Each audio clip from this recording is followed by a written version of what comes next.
Hello, ഇന്നത്തെ breakfast വീഡിയോയിലേക്ക് എല്ലാവർക്കും സ്വാഗതം.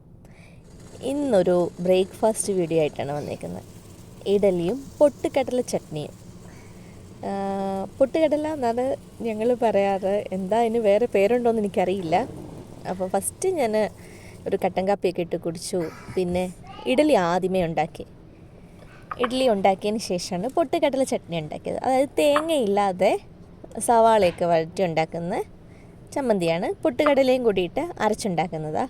എനിക്ക് ഭയങ്കര കുറുകിയിരിക്കുന്നതാണ് ഇഷ്ടം. അപ്പോൾ ഞാൻ കുറച്ച് കുറുകിയ രീതിയിലാണ് പൊട്ടുകടല ചട്നി ഉണ്ടാക്കിയത്. അപ്പോൾ ഫസ്റ്റ് ഞാൻ ഇഡ്ഡലി എല്ലാം റെഡിയാക്കി. അതിന് ശേഷം ഒരു ചെറിയ പാൻ വെച്ചിട്ട് അതിലേക്ക് വെളുത്തുള്ളി, പിന്നെ പച്ചമുളക്, വറ്റൽമുളക് ഇത്രയും ചേർത്ത് നന്നായിട്ട് ഒരു ഇത് മാറുമല്ലോ, വെളുത്തുള്ളിയുടെ ഒരു ഇത് മാറുന്ന ടൈം ആയപ്പോഴത്തേക്ക് സവാള ഇട്ട് കൊടുത്തു. സവാളയുടെ പച്ചമണം ഒന്നും മാറിയതേ ഉള്ളൂ. ഒരുപാട് സവാള വഴറ്റിയില്ല, ബ്രൗൺ ആക്കിയില്ല.